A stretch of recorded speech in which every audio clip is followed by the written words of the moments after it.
Hey there, creatives. This is Reina, your host of the Creative Psychotherapist Podcast. I really just wanted to take a moment to thank each of you for your continued listenership. And if you really like what you hear on the show, please don't forget to like, follow, subscribe, and if you're on iTunes or one of the other podcasting platforms that allow you to give a little bit of feedback about the show, we'd greatly appreciate that too.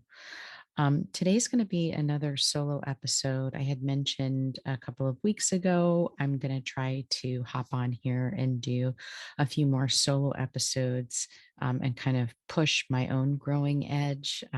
I like the interview format so much more, but really trying to learn to feel more comfortable just speaking on my own through the mic and into your ears, and in hopes of kind of pushing that even further to doing more video related content.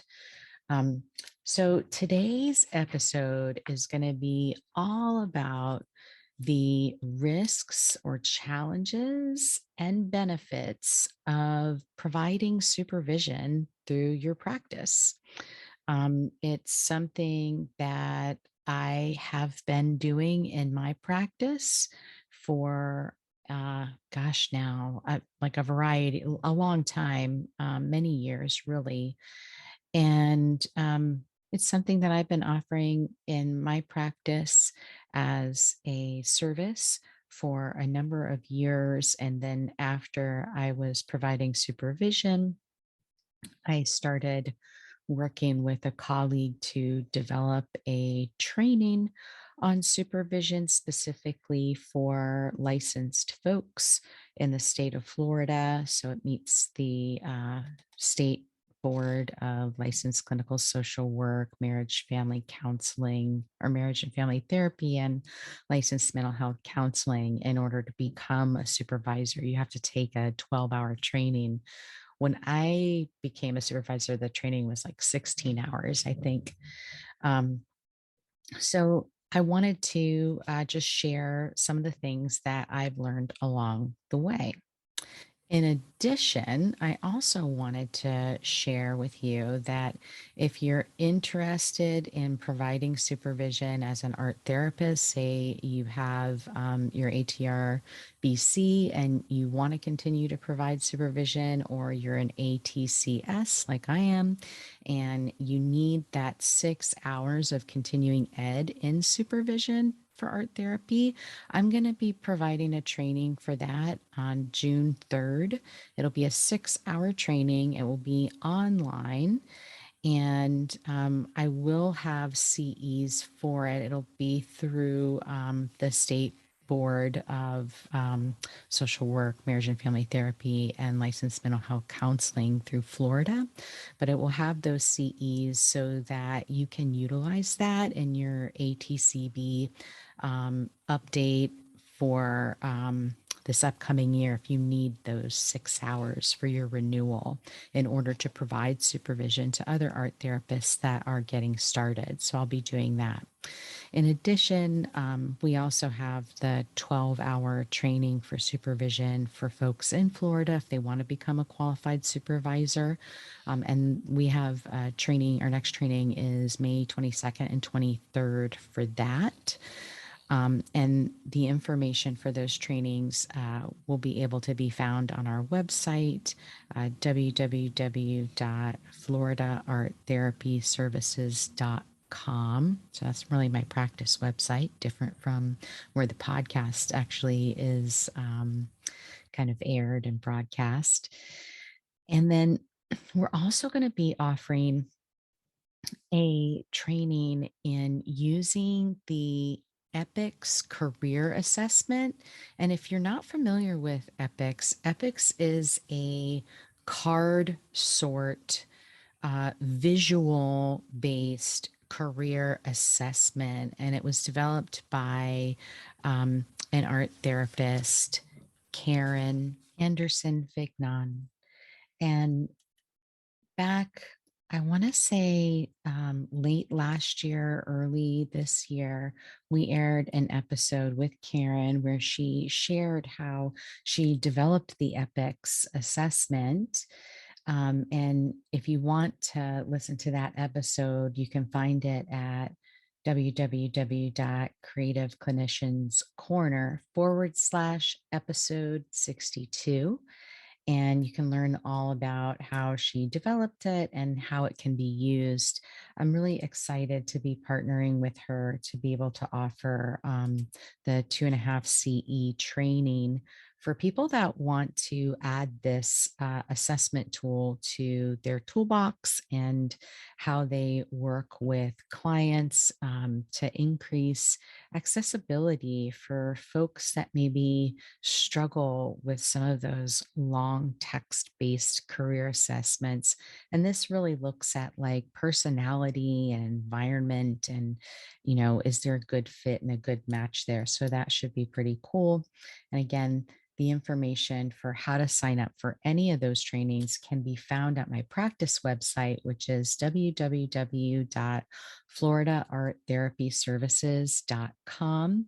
And you'll find everything under the continuing education tab there. So let's get started with the show.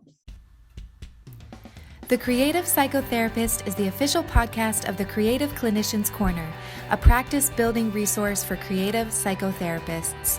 TCP Podcast is the cast for creative, expressive, and experiential-focused psychotherapists curious to learn how to design, build, and scale a thriving private practice. Your host, Reina Lombardi, interviews successful therapists about the tools and strategies they have used to develop creative-focused practices. They also talk about the products, services, and side hustles they have developed using their knowledge and creativity to enhance their therapy practices, make a greater impact in their communities, and diversify their income streams. Welcome. Now here's your host, Reina Lombardi. So first, I think I'd prefer to talk about the challenges and then end with the benefits. So, there are a lot of challenges when it comes to providing supervision. Um, One is, I think, jumping in without any formal training or preparation. And while you may have been practicing for a really long time and you may have phenomenal clinical skills and abilities, there's different skills required for providing supervision. And it's helpful to spend some time understanding the developmental experience of being a supervisor and how that plays out in those early supervisory relationships. It's beneficial for us to have some training to understand how we create contractual agreements for supervision. How do we set it up so that the supervisees that we're working with really understand that this is a serious commitment and it's not just coming when you feel like it or coming when it's convenient?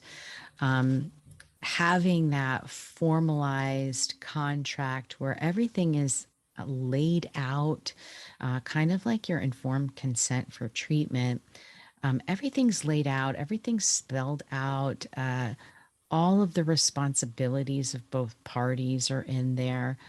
Um, that is really, really helpful. And I think when I've talked to supervisees who have kind of left working with some supervisors and um, or supervisors who started offering supervision and then found themselves feeling really overwhelmed.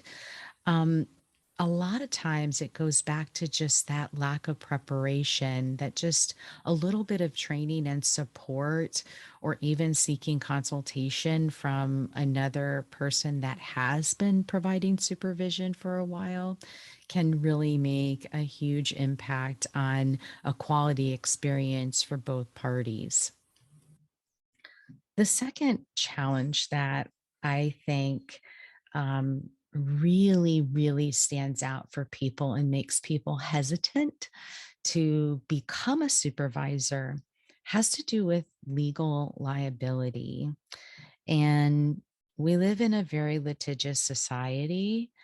And so it's important that we understand where those liabilities are so that we can create compensatory strategies to prevent or minimize the likelihood of an event that's going to be damaging, right?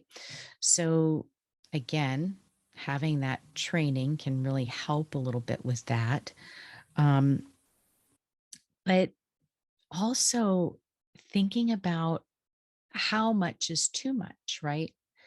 Like in the training that I offer with my colleague Amy, when we teach the 12-hour training, we talk about this a lot where, if you're going to provide supervision, you really want to think about how many human beings' lives you're going to be responsible for. So when you provide supervision to your supervisee, you're essentially assuming legal liability for all the clients in their care. So if you're taking on, let's say, you're taking on 5 supervisees, and each supervisee has a caseload of 20 to 30 people. Well, do the math there. There's the algebraic uh, formula, right? Will be average 25 times 5. So 125 people. I don't know. Off the top of my head, I don't know. I probably need to use a calculator, but the number's pretty big. And so that can feel like a challenge of how do I hold on to that? How do I hold on to that anxiety of I'm now assuming the legal responsibility for the care of all of these other human beings? And how do I ensure that I am creating structures and systems to support my supervisee to ensure that they're doing all the things that they need to make sure that these folks are getting proper care and that they're reporting when they're supposed to be reporting, and that maybe the agency that they're working with is um, doing things effectively. Um, so the exponential increase in liability because of the number of people is one thing, but then there's also the next piece is like the lack of control when it comes to monitoring people that are outside of your agency. So while I do provide supervision for therapists that are providing services in my practice, I also provide supervision for therapists that are providing services in other locations. So, in hospital settings, behavioral health hospital settings, in other private practice settings, in outpatient mental health facilities. And when you're doing that, you don't have a whole lot of control over the system and the policies and procedures of that system.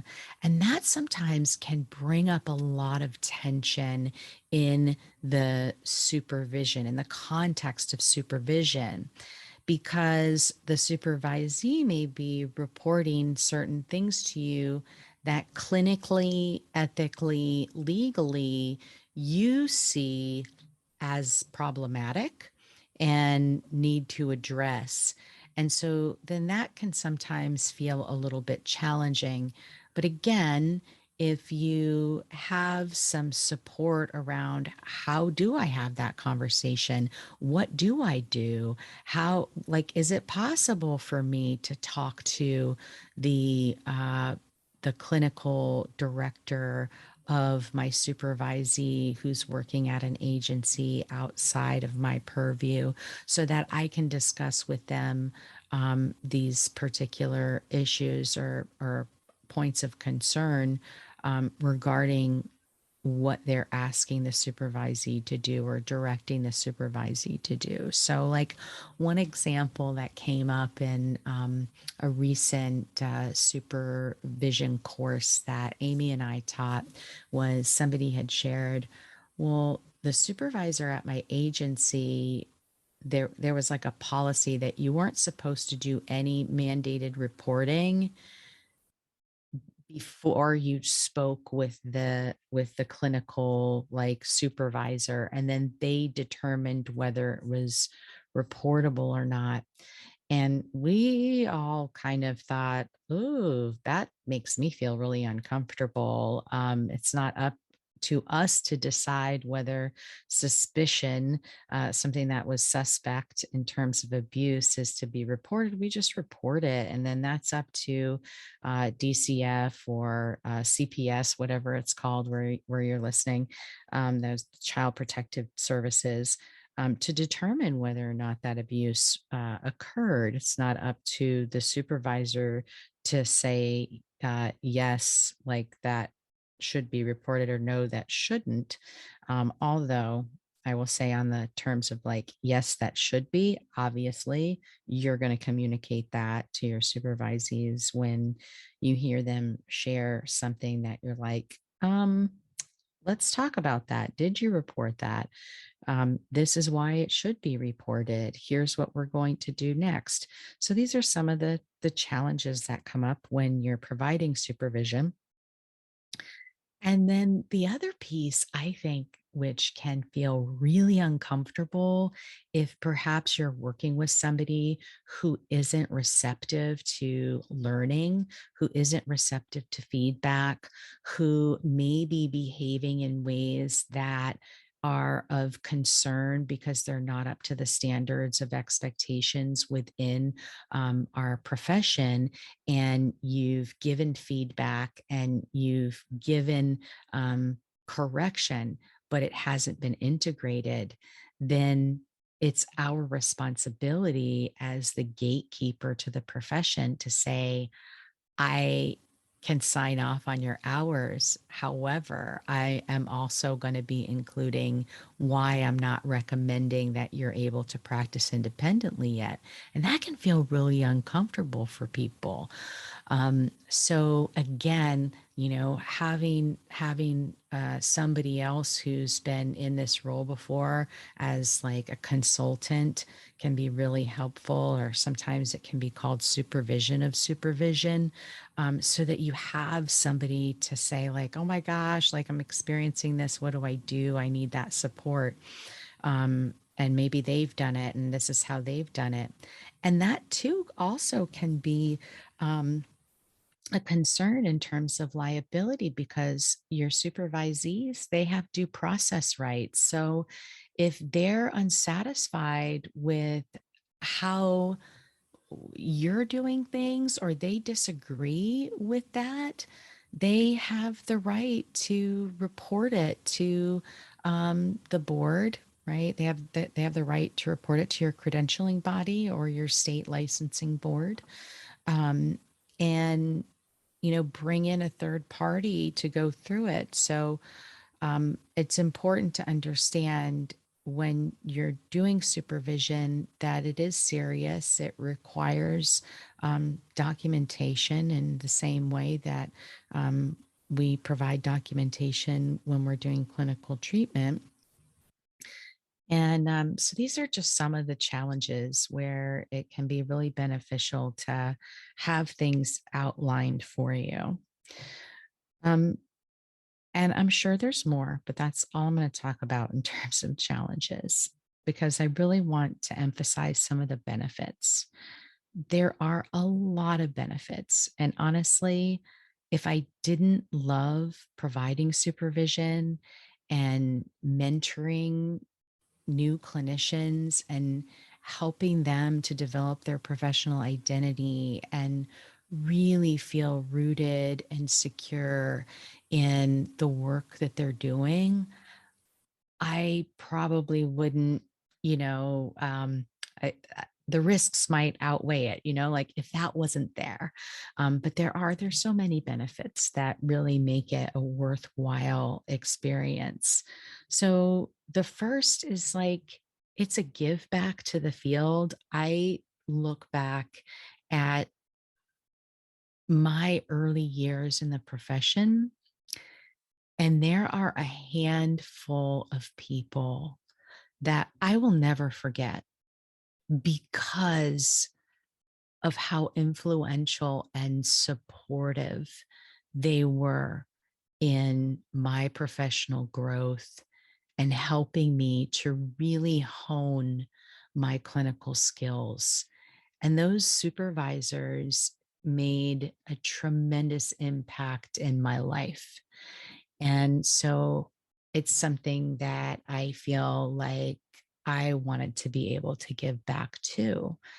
And um, it's enhancing the field. If we don't have enough supervisors, people can't earn their credentials. And then that means that people aren't being served because they can't get a job. And I will just say, I had an organization reach out to me.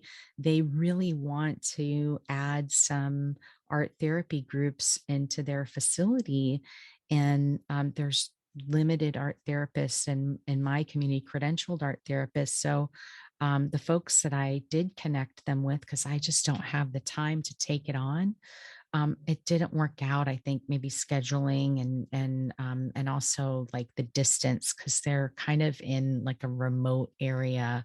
It's not convenient at all, and so it didn't work out, and they can't find somebody. So now the organization's like, well, maybe we can just find somebody who is licensed, and then as a licensed mental health professional, and they do art, and we can create a program doing that. And, oh, I was like, oh no, like I really want an art therapist to be in that position, because I know it can really make a huge difference in the lives of the clients that this organization serves, which are really, really in need. And so without providing supervision to the up and coming folks, and so that they can become credentialed and certified, it limits access to care, right? People aren't getting the care that they need because there aren't enough people to do it. So you're contributing to the field. And the second benefit that I think is really impactful is that just like there's that exponential risk factor, there's also that exponential benefit factor, because you're mentoring the supervisee who is then, integrating the knowledge and approaches that you're sharing, and then going out and facilitating that with their clients, right? So that you're really reaching more people in a beneficial way. The third thing is like, I think that transition from grad school to professional is both exciting, and also it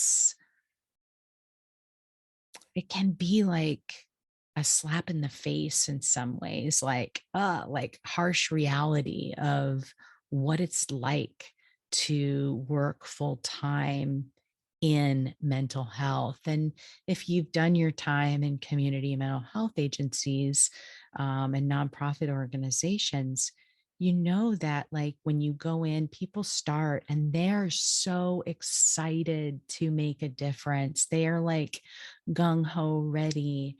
And then 6 months in, they're exhausted, they're sick, they're they're tired, they're questioning like maybe this isn't the right field for me.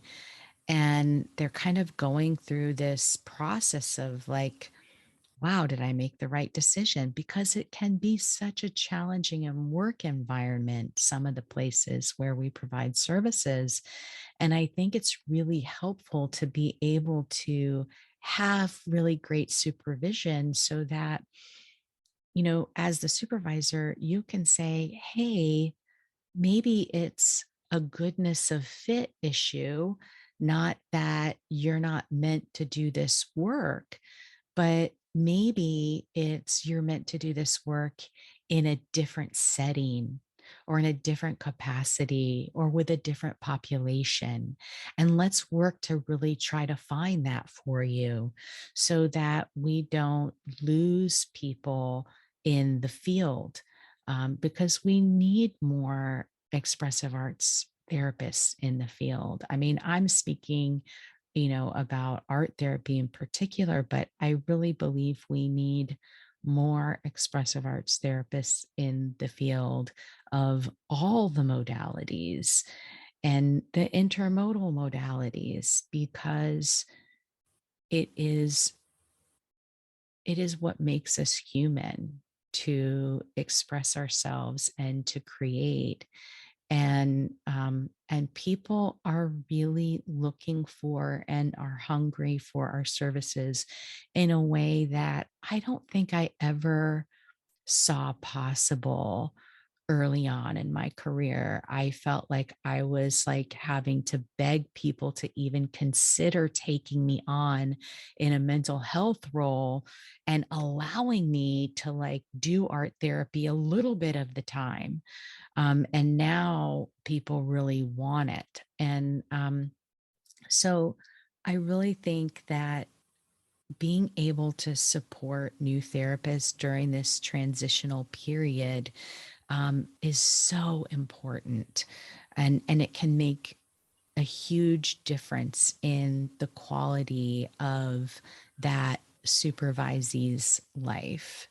And of course, help them to be able to serve their clients, fully, and to recognize when, hey, it's okay to say no early on in the profession. No, I'm not able to take that on.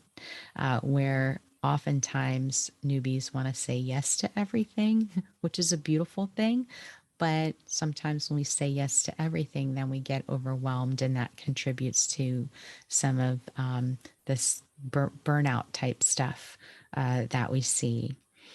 And then lastly, um, I think what's a great benefit is your own professional growth and development, that you're getting to utilize these skills that you've been developing over the course of your career in a new and different way. And there's something about supervision that really helps you to recognize um, the vast amount of knowledge that you possess. Sometimes when you're like learning all the time, I think as therapists, we're always learning. Um, it's easy to get caught up in this, like, I don't know enough. I don't know enough. I haven't mastered this enough, which also is a beautiful thing because it keeps us humble. And I think that there's truth to that. We can never know all there is to know about being human and helping um, other humans, be their best, feel their best. Every person is different. And so as a supervisor, you're kind of it's like a different version of being a therapist, right? Because you're not providing therapy to the supervisee.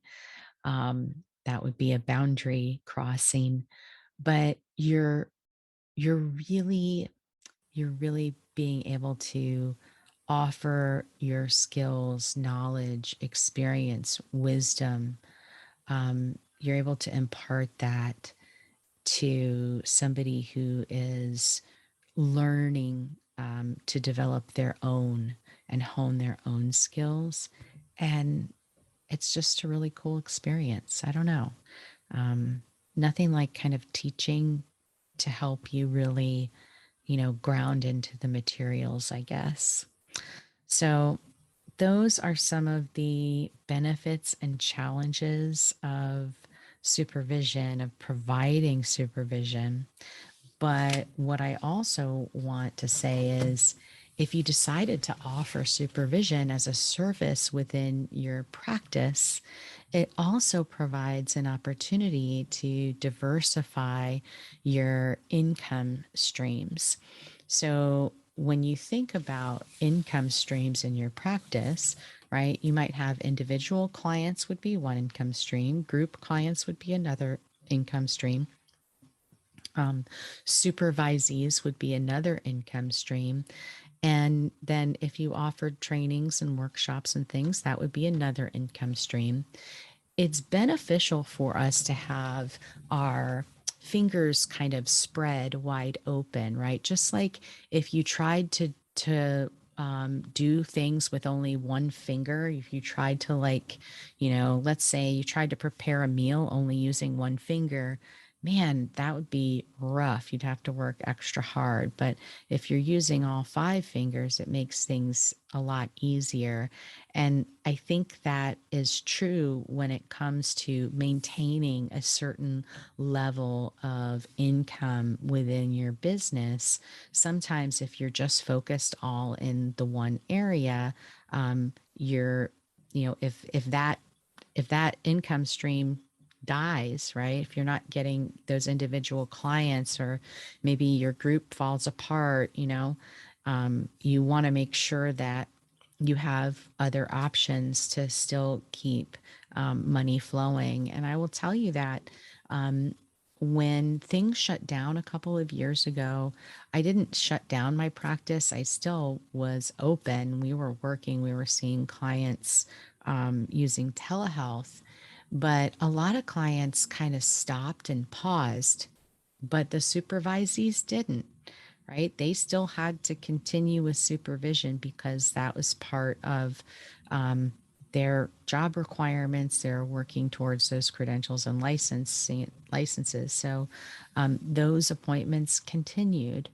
Um, and that's another thing that you have more of an understanding of like, okay, I'm going to work with this person for 50 hours. Like maybe that's what they need for their supervision. Maybe they need 50 hours. So I'm going to work with them for 50 hours. Or they haven't had any supervision yet. So I'm going to be working with them for 100 hours, or maybe it's 150 hours, depending upon where you're at. I think one state was like 150 hours for like a licensed art therapist in that state. It might have been more.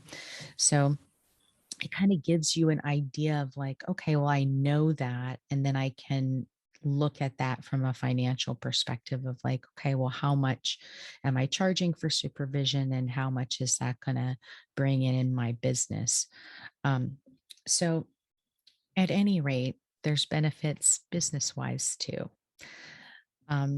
If you're considering adding supervision or want to add some supervision to the work that you do, and you need training and supervision to be able to do that and offer it, again, my practice is going to be offering a training, supervision, and art therapy theory, structure, and applications on June 3rd. It's going to be a 6-hour training, live and interactive on Zoom. And it will be from 9 a.m. to 4 p.m. Eastern Standard Time. You're more than welcome to sign up.